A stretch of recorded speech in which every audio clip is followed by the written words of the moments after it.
Bueno, muchas gracias, Vero, por esta puesta a punto de información. Nos separa un minutito de las 9 de la mañana y es momento de recibir al reconocido astrónomo uruguayo Julio Ángel Fernández, que acaba de editar un libro, Plutón y otras anécdotas. Para conocer los detalles, lo recibimos esta mañana. Bienvenido. Un gusto. Bueno, buenos días. Es un gusto estar acá. Bueno, para que la gente recapitule un poco sobre Julio Ángel, tenemos... Fue clave en la categorización de planeta enano de Plutón, un trabajo muy importante. Además, también en la confirmación del cinturón de Kuiper, que ya nos va a estar contando todo eso. También fue decano de Facultad de Ciencias, elegido como miembro de la Academia Nacional de Ciencias de Estados Unidos, homenajeado con el título honoris causa de Duelar, y también ganó el premio Gerard Kuiper por sus contribuciones destacadas en el campo de las ciencias planetarias. Así que bueno, un honor recibirlo esta mañana. Yo le decía antes de comenzar que bichando el libro me di cuenta que nunca había reflexionado sobre todo lo que hay detrás de las decisiones de nombrar cuerpos celestes o diferentes, no sé cómo se dicen, planetas, cuerpos, asteroides, etcétera. Este grupo son los planetas menores. Los planetas menores, exactamente, y todas las cuestiones hasta políticas que se entrecruzan ahí, ¿no? ¿Cómo es el proceso para nombrar a estos planetas menores?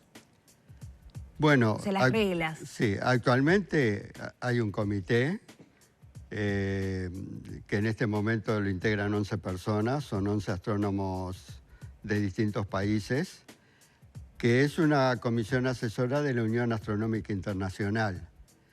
La Unión Astronómica Internacional es el organismo máximo que toma las resoluciones. Es una especie de Naciones Unidas de la astronomía.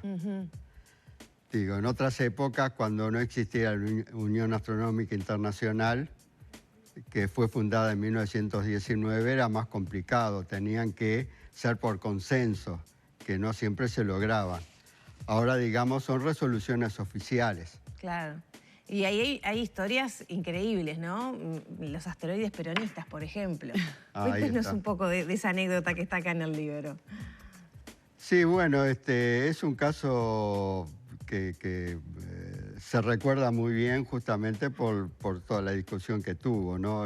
No solamente porque eso implicó varios nombres, todos dedicados a exaltar la figura de Eva Perón, sino que cuando cayó Perón hubo un intento por el nuevo gobierno de que la Unión Astronómica Internacional eliminara esos nombres. Claro. Bueno, de hecho, hace muy poquito se denominó el asteroide Benedetti. También, sí, el descubrimiento. Sí. Pero ya con otro proceso, ¿no? Claro, ya la cosa más innovadora, más con este sistema, ¿no? Claro, y bueno, y ahí no hubo debate. No, ahí ya no hubo debate, ahí celebramos los uruguayos. Eso se aprobó muy bien. Sí, eso es una cosa simpática, ¿no? No siempre son discusiones acaloradas, sino de que, digamos, esto es una manera de que también se aprovechen los cuerpos celestes, ¿no? Que uno dice, bueno, la ciencia sirve para muchas cosas y otro, digamos, para sus vínculos con la sociedad, ¿no? Entonces, que se usen los cuerpos celestes para homenajear a determinadas personas. Lo que pasa es que lo que es homenajeable para unos quizá no lo es para otros, ¿no? En algunos casos puede haber lugar a esa discusión. Yo creo que en el caso de Benedetti hubo acuerdo general. No creo que nadie haya quedado desconforme con que un asteroide lleve el nombre de Benedetti. Bueno, pero creo que la esencia del libro, entre otras cosas, es volver un poco a lo que decíamos al principio. Cómo esos planetas menores y los nombres que tienen hablan mucho de nuestro pasado, del presente, de lo que se podría venir, ¿no? Sí, claro, porque son un montón de nombres. A esta altura ya hay más de 22.000 asteroides que han sido nombrados, ¿no? Que son una pequeña fracción de todos los asteroides que en este momento hay catalogados, que supera el 500.000. Así que todavía hay una cantidad para ponerle nombre, pero igual es una cantidad importante y sí va reflejando un poco las ideas, los gustos de cada época. Ujú.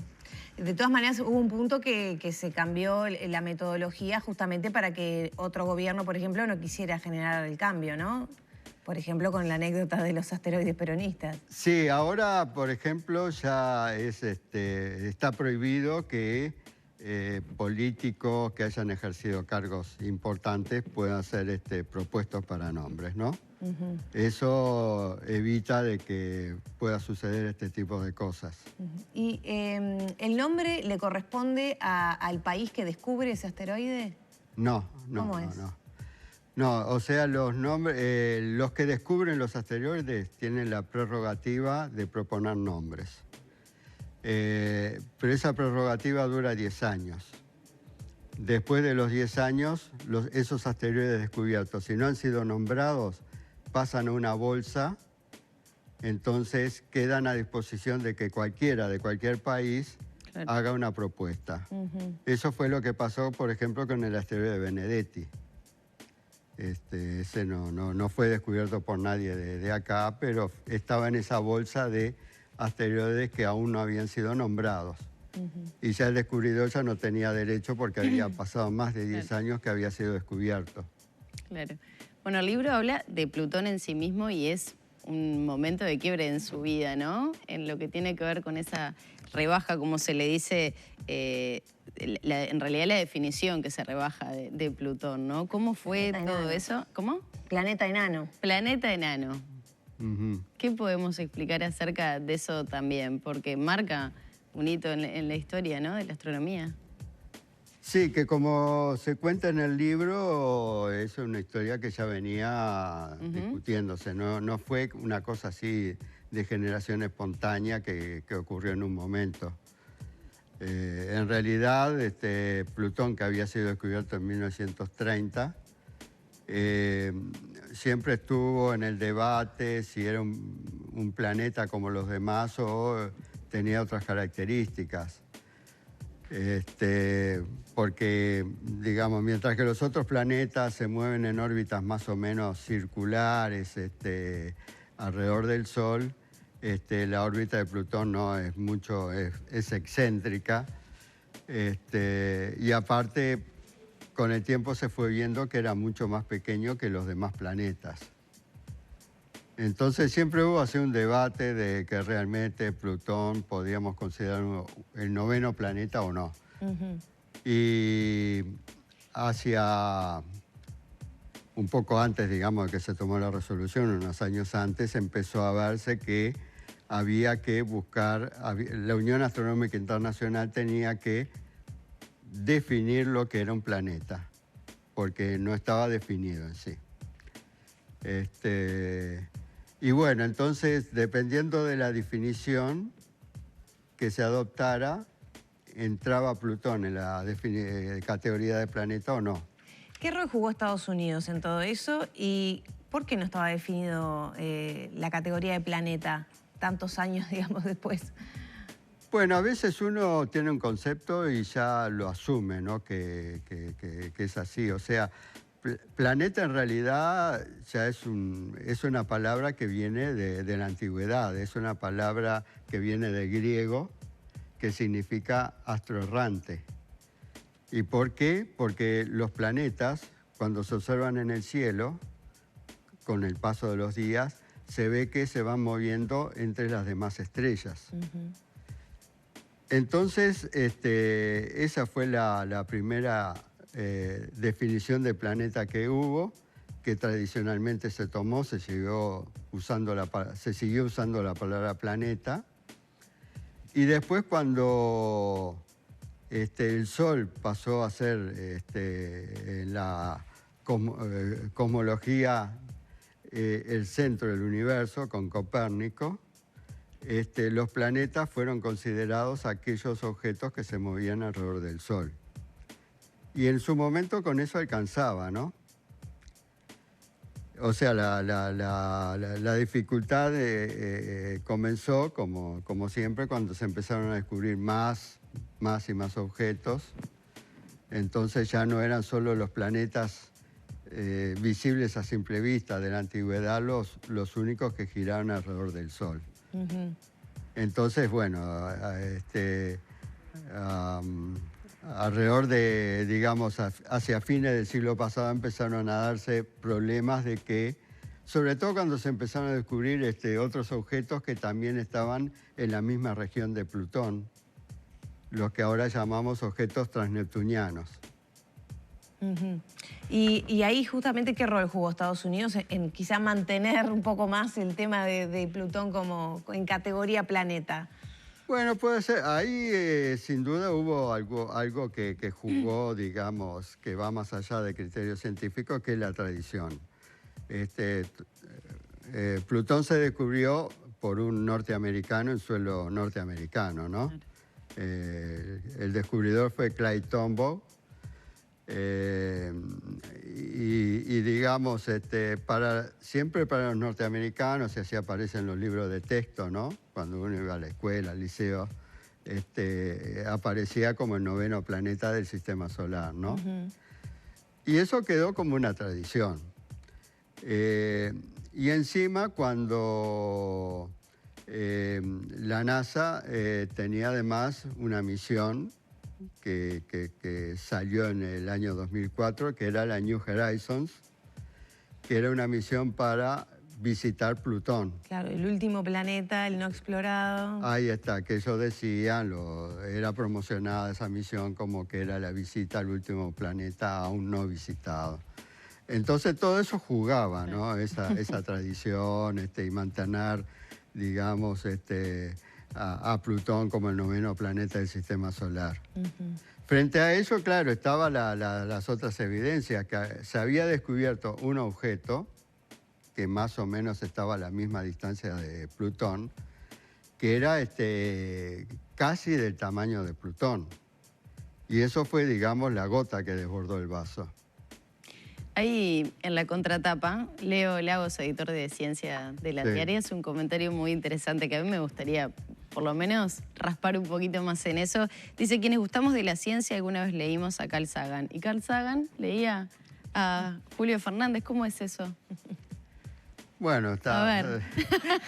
No, Quizás- falsa modestia, no, por favor. Yo no sé cuánto me leía, pero es cierto que Carl Sagan tiene dos libros que fueron bastante conocidos en su tiempo, ¿no? Ajá. Uno era el libro Cosmos Sí. y otro el libro Cometa, ¿no? Ujú. Cometa salió más o menos alrededor de cuando la visita de Halley, ¿no?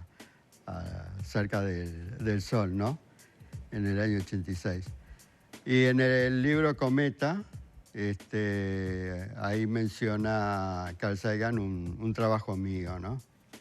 ¿Qué se siente cuando pasa esto, no? Con el correr de los años, viendo el reconocimiento que tuvo Carl Sagan a lo largo de su historia, de su vida. Y lo cita usted. Bueno, digo, como hombre de ciencia siempre es bueno saber, ¿no? O sea, de que, vamos a decir, uno aspira, no siempre lo logra, de que el trabajo científico que uno hace sea de alguna manera valorado, reconocido y pueda uno aportar un granito de arena para que el conocimiento universal progrese. Ujú. Entonces, cuando uno logra así que sea citado, sin duda es una satisfacción personal, como cualquier profesional que ve que su trabajo no ha sido en vano, ¿no? Ujú. ¿Cómo es para un científico uruguayo, con las limitaciones que siempre conocimos, ¿no? Para la ciencia en nuestro país y sobre todo quizá en las décadas de mayor productividad de su carrera? ¿Cómo es llegar a esas esferas, a esas ligas, digamos? Bueno, siempre es difícil, ¿no? Ahora no es imposible. O sea, la prueba está de que en Uruguay, a pesar de las grandes limitaciones que hay, porque nunca ha habido el apoyo de parte del gobierno a la ciencia, a la tecnología, que hubiera sido necesario, ¿no? Siempre ha estado limitado el presupuesto destinado a ciencia y tecnología. De todas maneras, yo pienso que en el país, casi milagrosamente diría, porque creo que hay gente que es muy vocacional, se han hecho cosas increíbles, ¿no? Entonces, uno lo vio, digamos, durante la pandemia, como acá se trabajó en esos test del diagnóstico del COVID. Entonces dice, bueno, acá existen limitaciones importantes, pero así todo, no sé de dónde salen tantas energías, pero se pueden hacer cosas que quizá en otro país la gente no se animaría a llevar a cabo, ¿no? Y yendo concretamente a la astronomía, ¿se ha acercado un poquito más a los más jóvenes, a los niños, la reapertura tal vez del planetario luego de las obras? Se ha intentado también en los liceos, pienso, algunos observatorios que se han instalado en algunos centros educativos. ¿De a poquito se acerca un poco más la astronomía también a esos más chicos? Sí, yo creo que sí, que sin duda alguna el planetario, por ejemplo, y podría haber más que lamentablemente ahí también hay muchas carencias, ¿no? No tenemos buenos museos de ciencia. Pero hablando del planetario en concreto, hay una avidez por las funciones. Sí, siempre agotadas. Ahí está, el director me cuenta que hasta ahora que, claro, no está funcionando al 100%, pero claro, las entradas enseguida se agotan.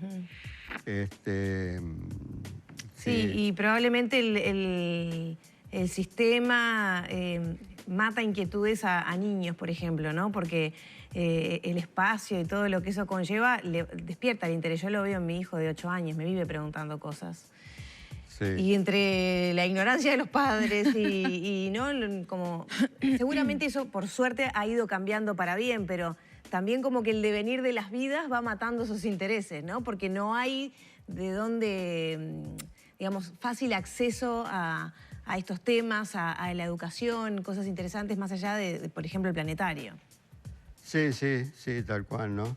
Digo, se han hecho cosas interesantes del lado de astronomía y algunos observatorios liceales, pero todo funciona más o menos, ¿no? Porque a veces se instala un observatorio liceal, pero no tienen un profesor con formación para que se haga cargo de ese observatorio. O sea, hay limitaciones burocráticas del sistema de, por ejemplo, de enseñanza secundaria, o por ejemplo, cosas ridículas. Un observatorio liceal está a cargo, el que está a cargo es un profesor que le dan 10 horas semanales para atender el observatorio. 10 horas semanales no da para nada, ¿no? Ahora, ¿faltan docentes de astronomía formados como tales? Sí, faltan, sí. Sí, faltan porque no hay incentivo, ¿no? Para que sigan la carrera. No es como ahora que tal vez ser científico despertó el interés de los más jóvenes en medio de este contexto de pandemia, más allá que venía en aumento, ¿no? La matrícula para algunos aspectos de la ciencia, de la investigación, pero con la astronomía, ¿qué es lo que falta? Más allá de los incentivos, ya sea económicos, ya sea de horas docentes. Sí, bueno, no, indudablemente siempre hay mucha gente interesada en astronomía, siempre se anotan, por ejemplo, en la facultad muchos estudiantes para la licenciatura de astronomía, pero la realidad es que sí, que hay pocos incentivos en cuanto a poder conseguir algún cargo acorde a las expectativas, ¿no? O sea,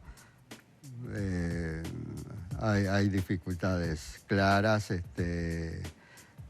Bueno, por ejemplo, en la parte docente, lo que es secundaria, es una materia que no, lo único que tiene son 2 horas semanales, que creo que está por debajo de lo que sería el límite para que generara algún atractivo a alguien que quisiera ser docente en la materia, ¿no? 2 horas semanales no da para nada. Y no se puede pensar, me imagino yo, ¿no? Digo, esto es a título personal y gustos personales, pero fomentar actividades extracurriculares, que ya sea, por ejemplo, días de luna llena, poder ir, ¿no? Con un telescopio, observar. Cada tanto pasa un fenómeno que nos entusiasma. Claro, ¿no? creo que ahora se viene un eclipse lunar, por lo que estuve leyendo. No sé si se va a ver desde este hemisferio, pero... Sí, debería ser, pero eso vendrían reformas en serio de la enseñanza que no sé si se van a encarar, porque actividades extracurriculares o que fueran curriculares, pero que le hicieran, digamos, grupos, que hubiera materias optativas, como Claro. por ejemplo, ¿no? Que la pudieran hacer de repente no todos los estudiantes, pero menos estudiantes, pero con más dedicación. Y no hacer un reparto como ahora de pocas horas para esta materia, para la otra, que no da para nada, ¿no? Ahora, esas cosas no se hablan, ¿no? Se hablan de otras cuestiones cuando se habla de reforma de la enseñanza, pero no de estas cosas que son muy importantes, ¿no? ¿Cómo es convivir a diario? Capaz que no le pasa y lo estoy mirando desde mi pequeño lugar en el mundo, ¿no? Si uno se pone a pensar o conversa con amigos, ¿no? De descubrimiento, con la información básica que uno puede acceder a través de la prensa, algún descubrimiento, imaginarse cómo la Tierra está ahí en un espacio vacío, ¿no? No vacío, pero donde todo flota. ¿Cómo es convivir con eso? Uno, cuando piensa en esas cosas, uno se siente muy pequeño, ¿no? Que es una hormiguita en algo enorme que no conocemos, da como una incertidumbre. ¿Cómo es convivir con eso, con mayor información, con mayor proyección, con saberes que el resto no tenemos? ¿Cómo es cuestionarse la vida desde esa perspectiva? Y bueno, sí, evidentemente uno se enfrenta a un universo ilimitado, de lo cual empiezan a aparecer límites que no son en el universo en sí mismo, sino nuestra capacidad de entender todo, ¿no? O sea, ahora hay muchos desafíos en la astronomía en cuanto a que es, por ejemplo, conceptos tales como un universo en expansión, un universo inflacionario, lo que fue el origen con un Big Bang. Todas esas cuestiones, ahora parece que en el universo también existe un tipo de energía que es la energía oscura, que nosotros no tenemos idea qué es. Y sí, uno se enfrenta, digamos, realmente con los límites que tenemos nosotros para poder entender todo el universo que nos rodea, ¿no? ¿Duerme bien de noche entonces? ¿No se queda pensando en todas estas cosas? Sí, bueno, sí, uno... Vamos a decir, son desafíos para reflexionar y pensar de que la aventura de tratar de entender el universo que nos rodea es un emprendimiento que no va a terminar nunca, ¿no? De que nosotros vamos a ¿El libro seguir se consigue en todas las librerías? ¿Está allá? Sí, ya está distribuido en todas las librerías, sí. Muy bien. Bueno, estamos recibiendo mensajes muy lindos de la audiencia con esta entrevista. Hay gente que está muy emocionada. Emociona la humildad de este sabio, dice una televidente. Se los haremos llegar entonces esos mensajes de cariño. Le agradecemos muchísimo estar acá, conversar con nosotros. Bueno, vamos a compartir algunos de los mensajes. A ver, cuando un cuerpo celeste enfile a hacer carambola a la Tierra, la astronomía será noticia permanente como la biología lo fue en la pandemia, dice Julio de Salinas. Muy interesante esta afirmación, ¿qué le parece? Sí. Bueno, obviamente, ¿no? Si hubiera algún... ojalá no ocurra, ¿no? Bueno, ya cayó un bólido. ¿Qué fue lo que pasó el otro día? Sí, eso fue un bólido, ¿no? ¿Que se desintegró? Se desintegró. Normalmente son objetos que son pequeños. ¿Y qué es un bólido? ¿Un pedazo de roca que anda por ahí? Un pedazo de roca que es más grande que una estrella fugaz. La estrella fugaz son pequeñitas piedritas que se desintegran en la atmósfera, o sea, no duran nada, dejan solo una estela. Un bólido ya es algo más grande y suelen caer meteoritos en la zona donde ingresa, ¿no? No se encontró todavía, ¿no? Creo que no, porque es una zona media despoblada del norte, por ahí por Aceguá. Muchísimas gracias. Gracias, Bueno, de verdad. a las órdenes. Cerramos por aquí la entrevista entonces con Julio Ángel Fernández.